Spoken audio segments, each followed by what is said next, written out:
Remember 9/11. That's what retired firefighter Lee Ielpi teaches people every day, even though he would rather forget. 9/11 is not a day that I want to remember. I want the world to remember it. We sent a beautiful message out there about our strength, about our volunteer spirit.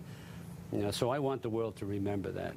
I don't need to remember the day my son was murdered. The body of Lee's son, firefighter Jonathan Ielpi, was found still wrapped in his FDNY turnout coat and battered helmet 3 months to the day after 9/11. Here at the World Trade Center site, out of those 2,749 people that were murdered that day, there are still 1,122 people unaccounted for.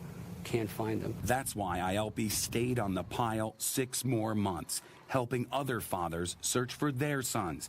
While he forgot about everything else, he says America began to move on. We forgot about 9/11 a year later, 6 months later, because it didn't happen in Cincinnati. It didn't happen in Washington State, but it did, didn't it? It was on our soil. So this grieving father pledged to never abandon the World Trade Center site. He co-founded the 9/11 Tribute Center here.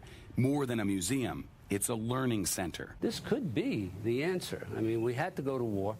We demand justice. I mean, that's just the way things are, all right? But we should use this episode to educate, to enlighten, to make sure that our young people understand what happened. There are artifacts like a twisted girder and the missing person posters that plastered New York for months after the attacks.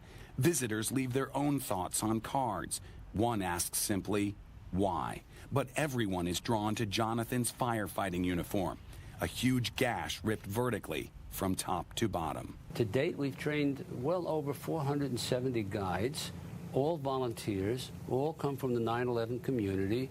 You lost a loved one, you're a rescue worker, you're a survivor, you're a volunteer, you're somebody who worked in the area and watched that day and saw things that nobody should ever do, let alone you watch them do, right? So we've become the voice for those people that don't have a voice. Every 9/11 family provided a photo or other memento. They fill 2 entire walls at the Tribute Center. Jonathan Ielpi is shown with his own boys. An intensely personal photo his father decided to share with the world in hopes education can prevent a future attack. Can't bring my son back, can't bring my friends back, but we can make a difference for tomorrow.